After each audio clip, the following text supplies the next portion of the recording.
Hello YouTube, it's me, Amaretto Mama, coming to you with my day 7 video. Ooh, excuse me, I just downed a cup of coffee.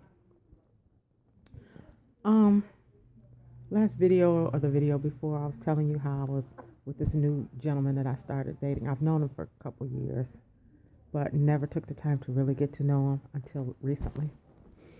Well, I'm glad I did, because it turns out he's a psycho,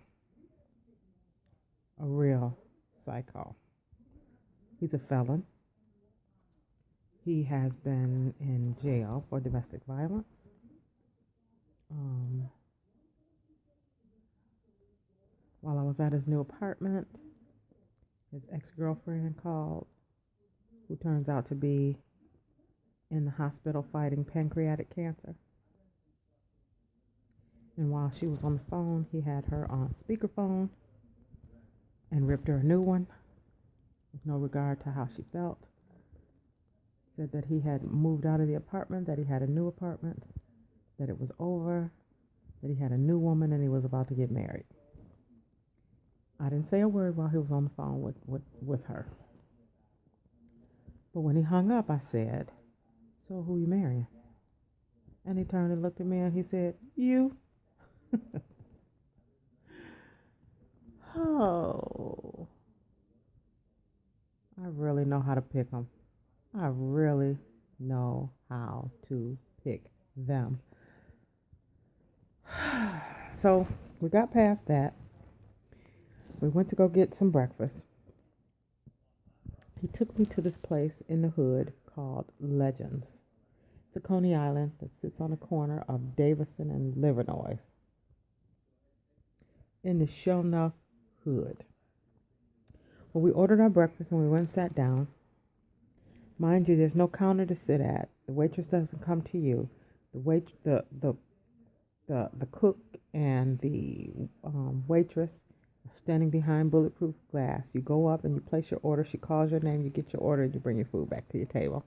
Well, while we were sitting at the table, he went up to add something else to our order, and a young man walked in.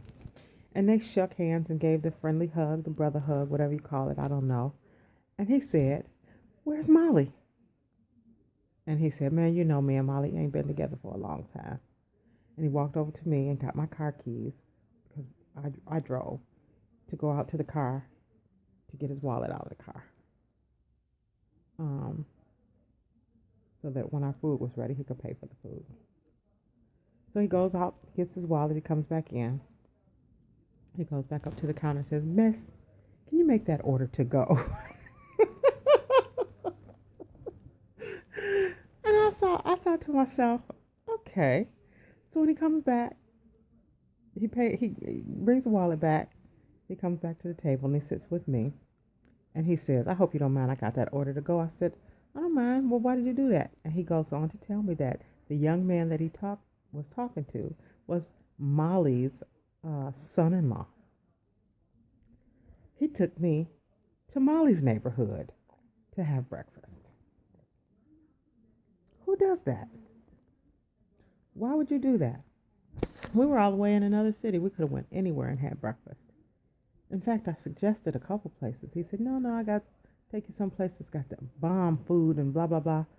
So we get there, we get the food, and it's in the hood, and it's their hood, not where he grew up, but where she grew up, and where they have been for the last 17 years together. Why would he do that?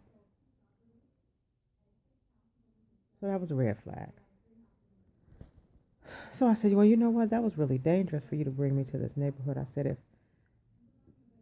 nobody knows me around here, I don't know anybody around here, but they know you.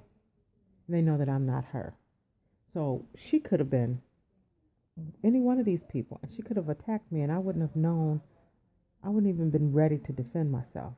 I could have been ambushed, and I wouldn't even known it because I don't know anybody around here. I don't know what she looks like. I don't know nothing."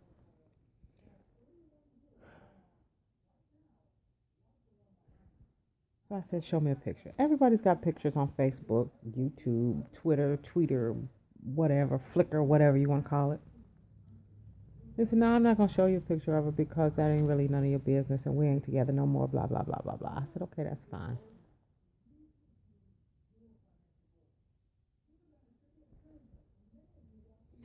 I took him home after that. First, we did some shopping. Bought me an outfit, bought himself a shirt, bought him some towels and some other stuff for his new apartment. Um, we were getting along fine because I said, okay, you know what? That's one incident. You say you're not together. I'm not going to judge you. I'm not going to, whatever. So we did our shopping. I dropped him off. He did a little work on my car. Um, and I took him home. I hadn't talked to him for a few hours, but he had been sending me text messages and he had been calling me, but my ringer was off. My phone was upstairs. I was asleep. I just missed all the calls. So he sent me a message. I wish I could pull it up while I'm making this video, but the video was, the message said, I want you to be my wife and some other stuff. We've been talking to each other for a week. And mind you, I've known him for about 2 years, but I never gave him a chance. You know, it was always high and by, I ain't by, you got a woman, I ain't trying to hear that, blah, blah, blah. So I finally give the man a chance. He's broken up with this woman. And from the conversation that they had on the telephone, he had her on speakerphone, she's not dealing with the breakup. She's begging and pleading, please don't go, don't do this, and why this and why that. One of them begging women. I'm one of them. When you don't understand what's going on, you want to know why and what. So, I don't have time for that. I just cannot do it. So, tonight he sends me a message. And I said, what is this you're talking about getting married already? And he says, because I think I'm falling in love with you. And he says, and when you show me that you love me and can keep me happy and make me happy and blah, blah, blah, blah, blah, you're going to be my wife and we're going to buy this big house and blah, blah, blah, blah, blah. Bullshit. He's looking for a co-signer for his dream house. I already know. He took me to the dream house, and it is a gorgeous house in the Boston Edison district of Detroit. Humongous house, and it low price of $170,000. His GI Bill could pay for that with no problem if he had a co-signer. So that's what he's looking for. He's not looking for a wife. He's looking for a co-signer for this house that is his dream house, and I will give it to him. It is a dream. It is a beautiful house. I would love to live in that house, but not with him because he's a psycho. And I'm starting to learn that and realize that, yeah. I went to his old apartment that he was moving out of, that him and Molly shared. I shouldn't have gone, but she was in the hospital. I knew she wasn't going to come there. And he was moving out and he was getting some things. And I went there. Filthy. Now, mind you, I am not the best housekeeper in the world. In fact, I can leave a dish in the sink for 2 days before it starts to bother me. I'm just not the cleanest person in the world. I'm just not, I can look at a sock on the floor and pick it up tomorrow and I'll be fine with that. But this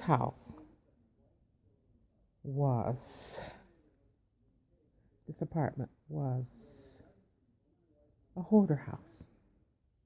And he blamed it all on her. Now, she's been in the hospital for 2 or 3 weeks. He could have cleaned up. I helped him clean up. I started to help him clean up because I said, well, we can't leave this apartment like this. You grab your stuff and I'll help you clean all this stuff up and then we'll go. Because to be honest with you, I was looking forward to having some type of friendship that would turn into a relationship with this man. I really was, but something's wrong with him up here. So I asked him, why was this apartment looking like this? Oh, this is her fault. This is all her fault. I said, but she's been in the hospital for 3 weeks. Why haven't you cleaned up? He blames everything on her. He does not take responsibility for anything for himself. And he's very impulsive. And I can't deal with that. So anyway, so that's my video.